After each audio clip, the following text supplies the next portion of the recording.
What if someone who passed away was still trying to protect you from wherever they are? My name is Sarah Mitchell. I'm 34 years old. I work as a CPA and I live in Charlotte, North Carolina.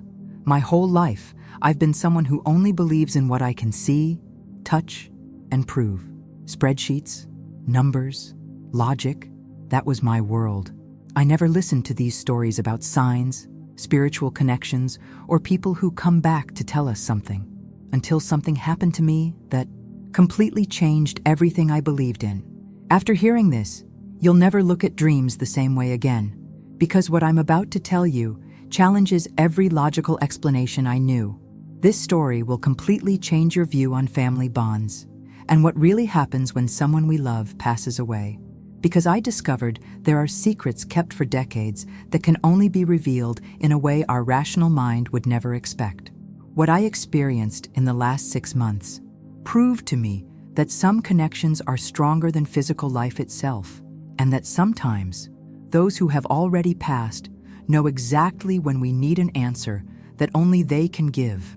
If you've ever felt the presence of someone who's no longer here, if you've ever had dreams so real you woke up smelling the person's perfume, if you've ever experienced coincidences that seemed like messages, then you'll understand every word I'm about to say, because my Grandma Rose found a way to tell me something that changed our entire family's history, something she took with her when she passed, but needed to come back to reveal to me. I was born and raised in a traditional Southern family, right here in Charlotte. My dad, Robert, has always been a retired postal worker. My mom, Linda, was an elementary school teacher. A simple, honest, middle-class family where the bills always balanced at the end of the month, but there was never much left over. I grew up in a house in the Myers Park neighborhood with my 2 younger siblings, Michael, who's now an engineer, and Jessica, who became a psychologist. We've always been close, but I was the most straight-laced of the 3, the one with good grades, who organized the family calendar, who always had both feet firmly planted on the ground. From a young age, I was fascinated by numbers, organization, having everything in its right place. While my siblings played outside, I would arrange my books alphabetically and do addition and subtraction for fun. My mom always said, "This girl was born to work with money." I graduated with a bachelor's in accounting from UNC Charlotte, and today I work at an accounting firm downtown. I wake up at 6:30, drink my black coffee without sugar, check emails before leaving the house. My routine is sacred. Spreadsheets, balance sheets, tax returns, financial statements. A world where 2 + 2 always equals 4. I never married, never had children. Not for lack of opportunity, but because I always prioritized career and financial stability. I have my own condo, my paid-off car, a well-organized emergency fund. I'm one of those people who plan 5 years ahead. About spirituality? Well, I was always skeptical. Not that I denied God's existence, but I never believed in these things about wandering souls, spirits coming back, messages from beyond.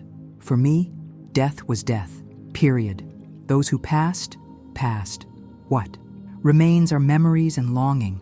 But if there was one person who was special in my life, it was my Grandma Rose. Grandma Rose was the heart of our family.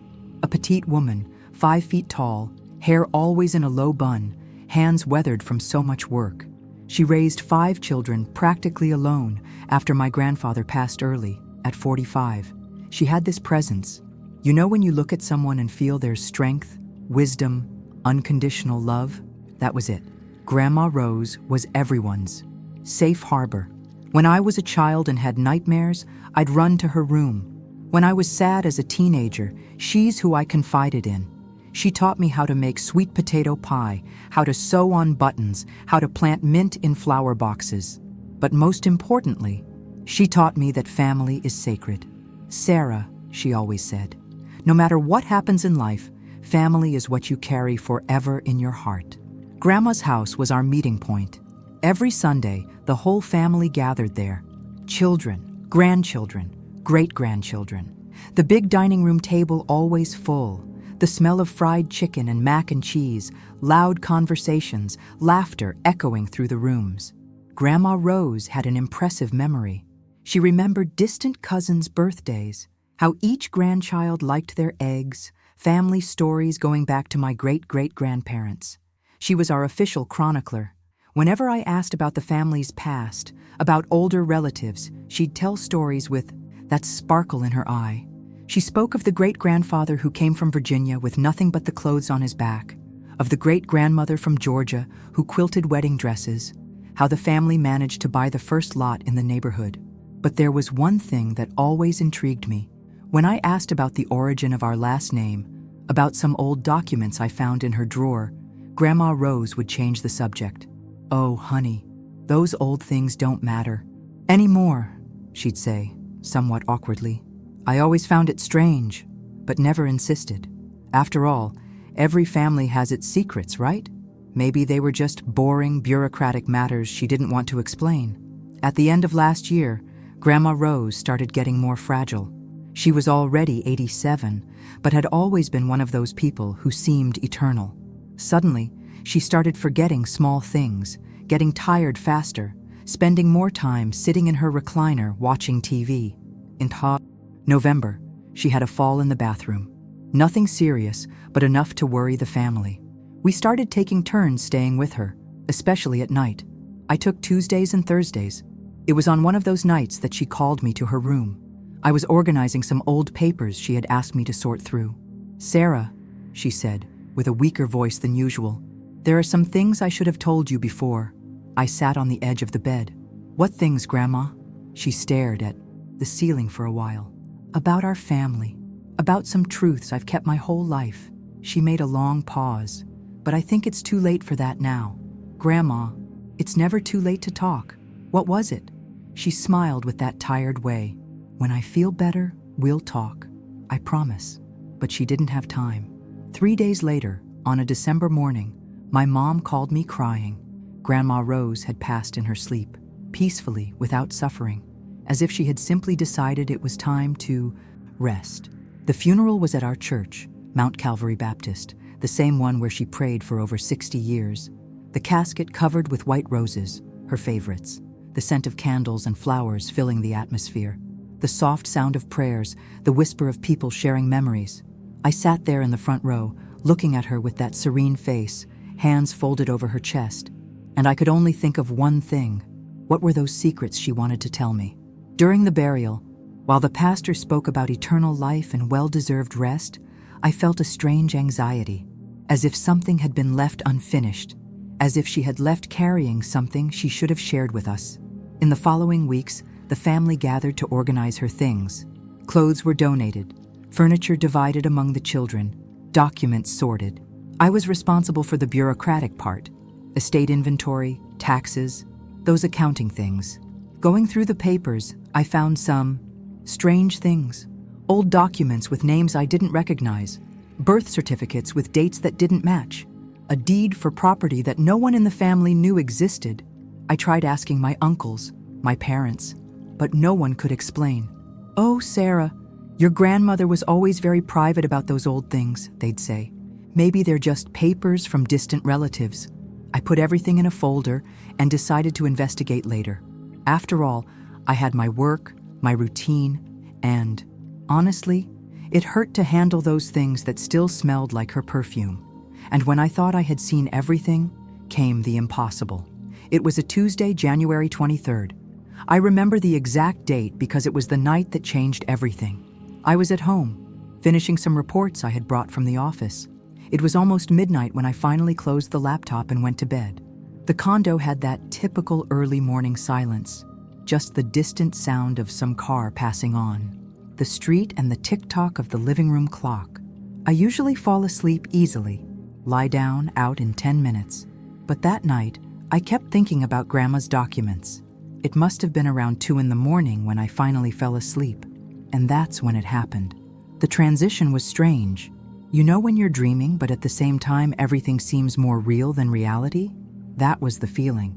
Like I had been transported to another place, but a place I knew very well.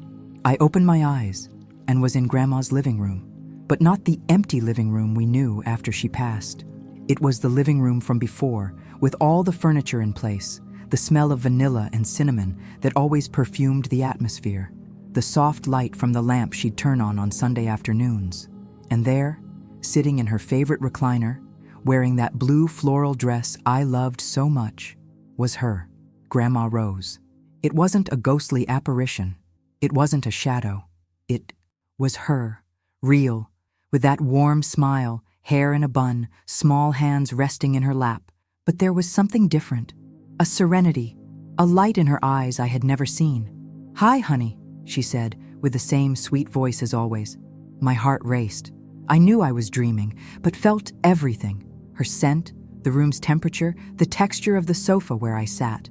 "Grandma, how?" "Shh," she made a loving gesture. "I came because I need to tell you some things.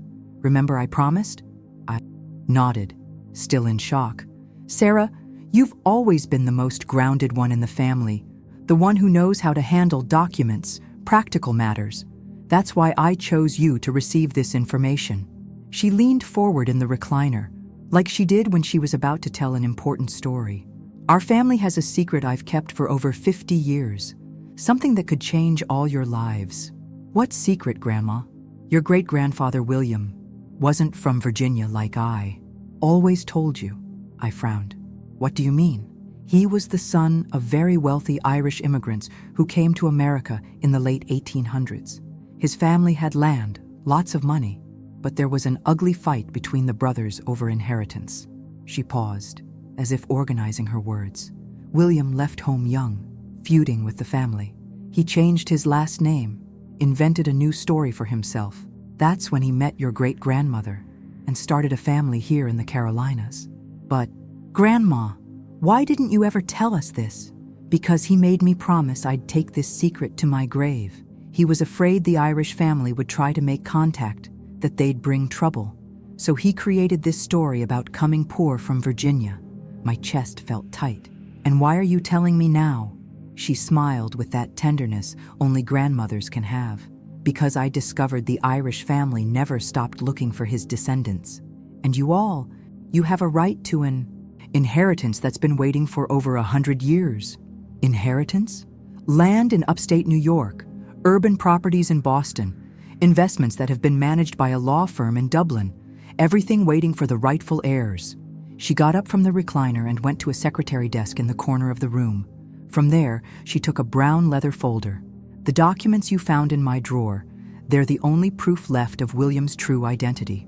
Original birth certificate, immigration document, a letter from the Irish family." I took the folder, feeling its weight in my hands. "But Grandma, how will I prove this? How will I know if it's true?" "The letter has the name of the law firm in Dublin. They have a branch office in New York. The responsible attorney is named Patrick O'Sullivan. He's been waiting for decades for someone from the family to show up." I looked at her, trying to process all this information. "Grandma, is this real? More real than you can imagine, honey. I always regretted not telling you when I was alive, but I was afraid of stirring up the past, of bringing problems to the present. And now I know you deserve this opportunity, especially you, who've always worked so hard, who've always worried about financial security." She returned to the recliner and looked me in the eyes. "Sarah, when you wake up, you'll find these documents in the drawer of the dresser in my room. Your mama hasn't looked in there yet. They're inside a red shoebox, in the back of the second drawer. How do you know I'll find them? Because some of us can lend a hand here and there when necessary." She smiled with a mysterious expression. The environment started getting brighter, as if the sun was rising. "Grandma, don't go yet." "I need to go, honey, but you're not alone. Whenever you need strength, look at the sky on a starry night and remember I'm rooting for y'all. I love you, Grandma. I love you too, Sarah, more than you can imagine." The light grew stronger until everything was white, and I woke up. I was in my bed, in my condo, covered in cold sweat. The clock showed 4:17 a.m., but the feeling was so real I could still smell vanilla and cinnamon. I got up, went to the kitchen, drank a glass of water. It was just a dream, I told myself. A very vivid dream, but just a dream. But there was something I couldn't get out of my head. The red shoebox. In the second drawer of the dresser in Grandma's room. What happened next goes against everything reason can comprehend. The next morning, I couldn't concentrate on work. I kept thinking about the dream, The conversation with Grandma, the impossible details she had given me. Patrick O'Sullivan, law firm in Dublin with a New York branch. Red shoebox in the second drawer. Around 3 in the afternoon, I couldn't take it anymore. I called my mom. Mom, can I go by Grandma's house today? I need to get some things. Of course, honey. The key's here with me, but what things? Just some papers I forgot to check. I arrived at Grandma's house in the late afternoon. Everything was as we left it. Furniture covered with sheets. Smell of a closed house. That silence only empty houses have. I went straight to her room. The old dresser was there, with the drawers we never had the courage to go through properly. I opened the second drawer, heart pounding hard, and there it was, a red shoebox, exactly where she said it would be. My hands trembled as I opened the box. Inside were old documents, yellowed by time. A birth certificate from 1898, handwritten. An immigration document from Ellis Island. And a letter. A handwritten letter on letterhead from a law firm. I read with difficulty, but could understand the essential parts.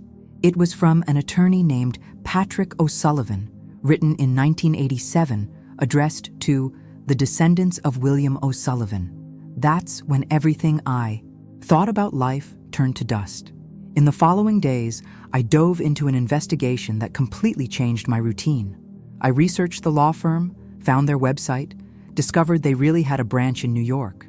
I sent an email explaining the situation, attaching photos of the documents.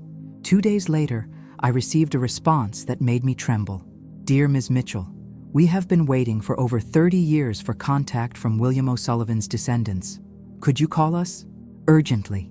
The phone call was surreal.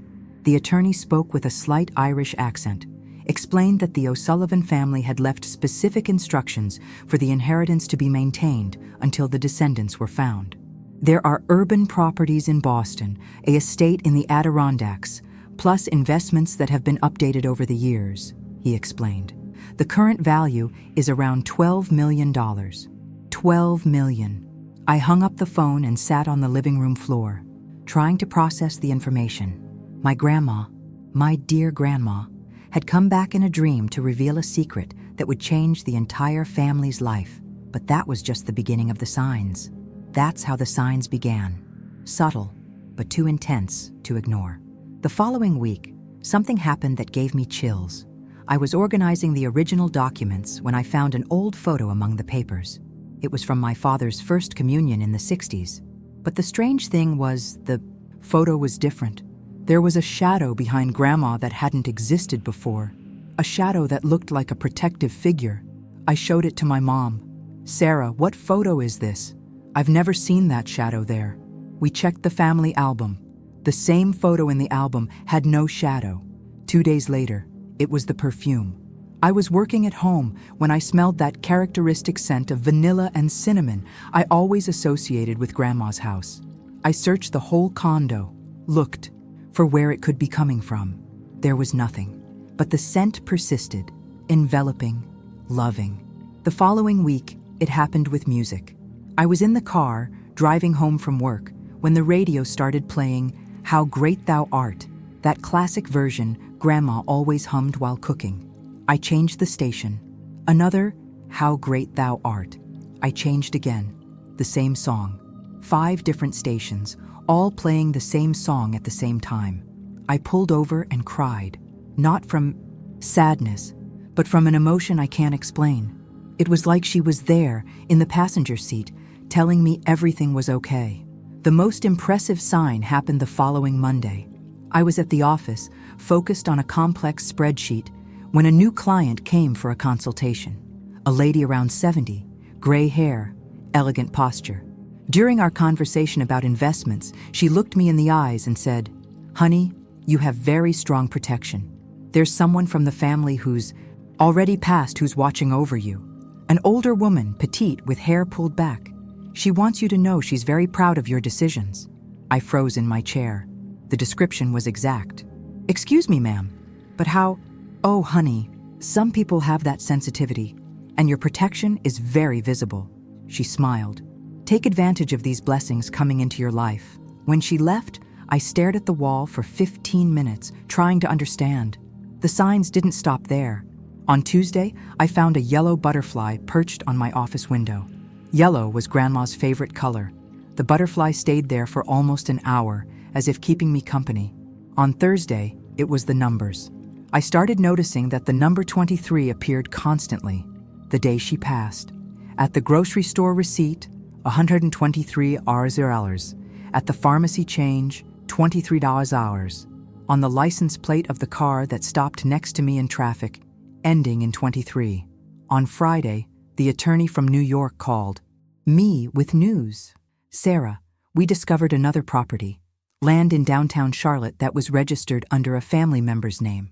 Based on current market value, we're talking about another $2 million. When I hung up, I whispered, "Thank you, Grandma." And I swear I heard a soft, loving giggle, as if she was right there beside me. But the deepest change wasn't financial. It was internal. I started seeing life completely differently. All that rigidity, that skepticism, that need to control everything was being replaced by an openness, a curiosity about things I had previously rejected. I started learning more about spirituality, about family connections, about signs I might have always received but ignored. I read books about mediumship, about communication after physical life, about the continuity of emotional bonds. My relationship with family changed too. We started meeting more often, valuing every moment together. Sundays at my mom's became sacred, and we always reserve an empty place at the table, symbolically for Grandma. At work, I became more intuitive. I noticed that some financial decisions that seemed logical on paper didn't feel right in my heart. And when I followed intuition, the results were always better.